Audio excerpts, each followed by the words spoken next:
Dit is de foto. Waar is dat? Ik zou het niet weten.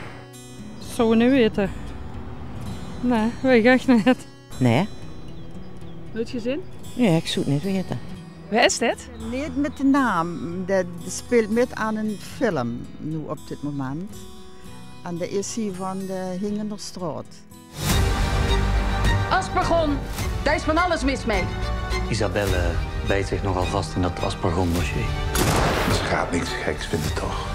En als het moet, breek ik handbaas van iemand op de grond toe af. Wat is er in godsnaam mis met deze familie? Had je dat gedacht dat mensen je zouden kennen? Misschien als de paashaas vroeger, maar ik denk niet nu als acteur. Dat denk ik niet eigenlijk, nee. Mijn hele jeugd heeft hier zich afgespeeld. Dat is natuurlijk fantastisch. En ik zou iedereen op planeet Aarde wel een jeugd in Sint-Joost gunnen. Ja, heel veel spelen, altijd buiten, heel veel vrienden. En ja, het dorp is al prachtig, maar het is ook vooral denk ik de velden eromheen waar we heel veel heeft afgespeeld. Ja, mijn ouders wonen hier nog. En ik heb nog familie die in Echt woont. Dus ik ga nooit echt door het dorp wandelen. Dus echt dat ik hier ben geweest, dat is echt wel jaren geleden, ja. Ik woon in Maastricht, al 12 jaar. Dus ik heb eigenlijk mijn hele leven in Limburg gewoond. Maar ik heb daar op de basisschool gezeten, Maria Goretti. Volgens mij moesten we zelfs, voordat we begonnen, moesten we bidden. Dat herinner ik mij daar ook nog aan. En? Is het veranderd? Ja, het is zeker veranderd. En ook helemaal niet, maar het groen is allemaal nieuw. En de zandbak is weg, ja. Dat was heel rijk en ik ben ook altijd heel erg gestimuleerd in dat creatieve. En ik denk dat ik aan de ene kant heel erg uitblonk in dat creatieve vakken en het spelen en het aandacht trekken. En aan de andere kant ook gewoon heel slecht was in de rest. En ik kan me ook herinneren dat er bij juffrouw Rini, heette zij geloof ik, moest ik elke dag beginnen met een tovertruc. En pas dan mochten we met school beginnen. Dat herinner ik me ook. Dus toneel zat wel vroeg, hè? Ja, altijd. Dat was mijn eerste natuur. En ook vanaf dat ik echt heel jong was al. Ja. Kan je dat terugherleiden naar je ouders? Hebben je ouders dat ook? Nee, niet per se. Mijn ouders zeggen dat het komt door het straattheater. En ook door Limburg Festival is daarin heel belangrijk geweest. Want in Echt op de Plas was ook altijd gratis theater in de zomer. Mijn ouders zeggen dat het daar wel begonnen is. Of de bewegende standbeelden waren vroeger mijn idolen, zeg maar. Ja, en clowns. Ik was altijd heel erg fan van clowns. Ja.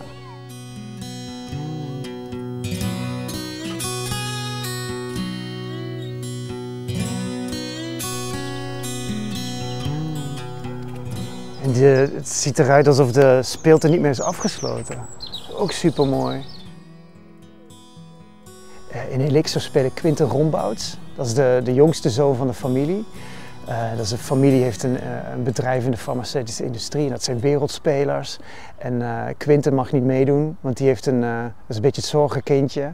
En ik denk ook dat de moeder, Riekje, gespeeld door Katelijne Dame, die wil Quinten bij zich houden. Dus hij is naar het conservatorium gestuurd om concertpianist te worden. Volgende week een beetje meer op tijd komen, ja? Dankjewel. Quinten, jij doet het deel voor de pauze, ja? Chopin, Liszt. We moeten deze week de programmaboekjes naar En dan in de serie is het iemand die heel gespannen is, die heel veel dingen moet doen die hij niet wil.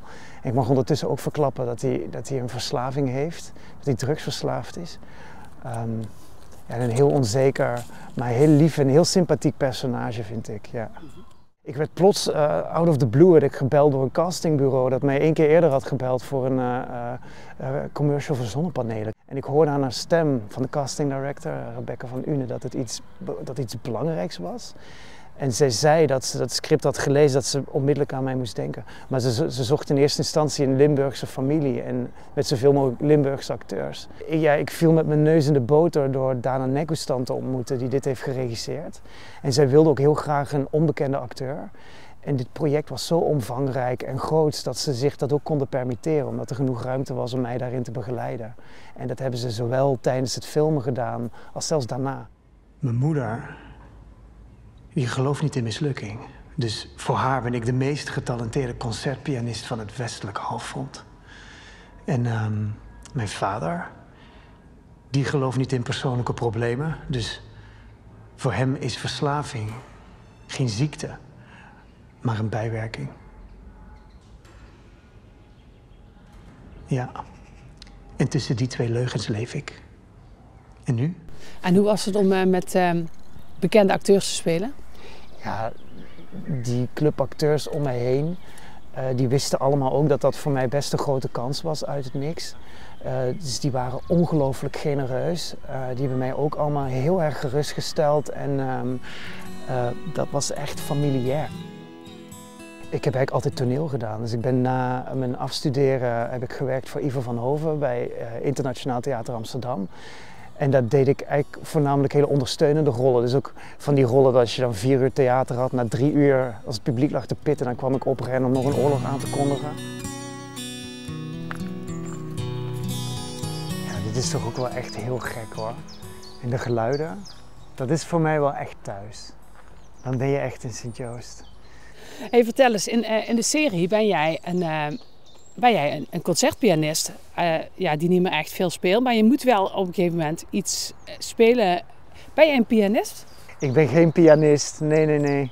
Nee, ik heb 2 coaches gehad voor de serie die mij begeleiden in het pianospelen. Ik moest Chopin spelen en dat kan ik helemaal niet.